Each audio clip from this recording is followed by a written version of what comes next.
इन पर हुआ है खत्मे नबूवत का सिलसिला, नबूवत का सिलसिला, जिन पर हुआ है दीन मुकम्मल हुजूर है, मुकम्मल हुजूर है। सारे नबी जमील है, अजमल हुजूर है, कामिल है सब के सब मगर अकमल हुजूर है, अकमल हुजूर है।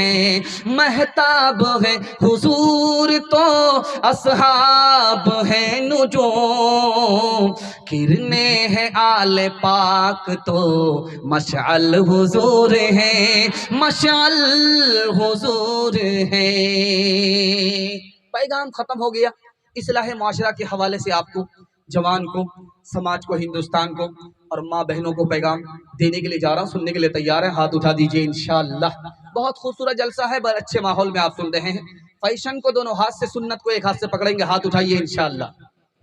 खैर, दो चार आदमी यहाँ फंसे, सोच रहे थे कि गाड़ी बराबर निकल ही रही है, लेकिन हम फंसाना भी जानते हैं, निकालना भी जानते हैं। ध्यान से सुनिएगा, जल्दी से निकल जाए। इस हिंदुस्तान में अंबेडकर साहब थे, आए और चले गए। तारीख सुनिए उनकी। मौलाना अली मियां नदवी रहमतुल्लाह अलैह लखनऊ के।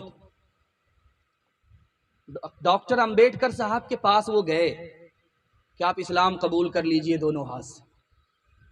उन्होंने कहा कि कैसे इस्लाम कबूल कर लूं, मुझे तो हिंदुस्तान का मुसलमान मुसलमान नजर ही नहीं आता है, कैसे इस्लाम कबूल करूं। एक आदमी अल्लाह के रसूल के दस्तरखान पर बैठ करके बाएं हाथ से लुकमा उठा रहा। अल्लाह के रसूल ने कहा कि ओ बेअदब, तुम्हें अदब मालूम नहीं, दाहिने हाथ से खाओ। अब मेरी मर्जी है।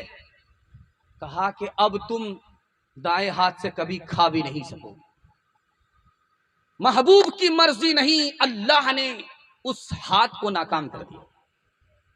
एक खास बात सुनिए, जिंदगी भर ये काम आएगी।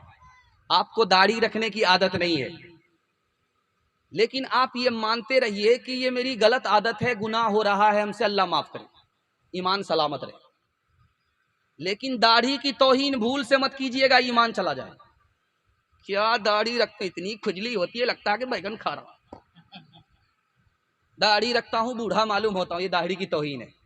इसके बाद ईमान नहीं रहेगा। क्यों? दाढ़ी नबी की पसंद है, नबी की सुन्नत है। जो नबी की पसंद में ऐब लगाए, नबी की सुन्नत में ऐब लगाए, वो नबी का उम्मती मुसलमान हो ही नहीं सकता। इसलिए मैं आपसे हाथ जोड़ करके कहता हूं, दाढ़ी रखने की आदत नहीं है, कोई दिक्कत की बात नहीं है। अल्लाह से माफी मांगते रहिए, ईमान सलामत रहेगा। और कल वो दिन भी आएगा कि आपको दाढ़ी रखने की अल्लाह तौफीक दे देगी। अगर इसके बगैर आप इंतकाल कर गए तो ईमान पर इंतकाल होगा।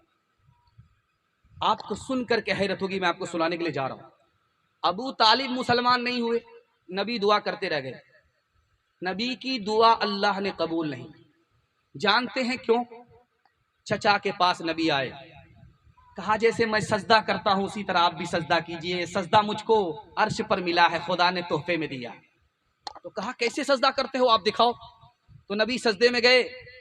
तो अबू तालिब ने कहा मुझको ये सजदा कबूल नहीं है, सुरीन ऊपर आ जाती है, सर नीचे हो जाता है। अल्लाह ने नबी की दुआ की वजह से भी, सुन्नत में ऐब लगाने की वजह से ईमान की दौलत से महरूम कर दिया।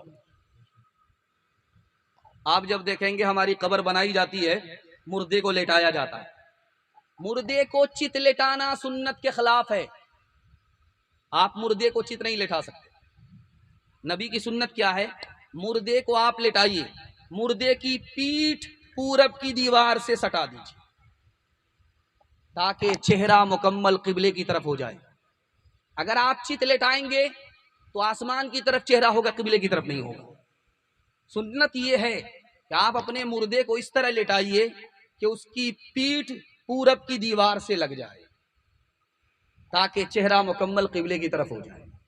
एक कफन चोर पकड़ा गया, उससे पूछा कि देखो पुलिस के हवाले नहीं करेंगे, लेकिन एक राज की बात बताओ, तुम जो कफन खींचते थे तो मुर्दे का चेहरा किधर होता था? का 100 में 80 मुर्दे का चेहरा किबले की तरफ नहीं होता था।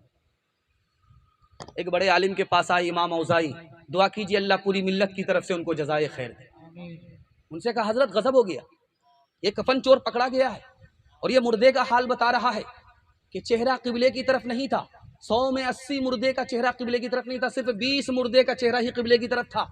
क्या वजह है? का ये वो लोग थे जिन्होंने जिंदगी भर नबी की सुन्नत से मुंह मोड़ा। अल्लाह ने मरने के बाद किबले से चेहरा मोह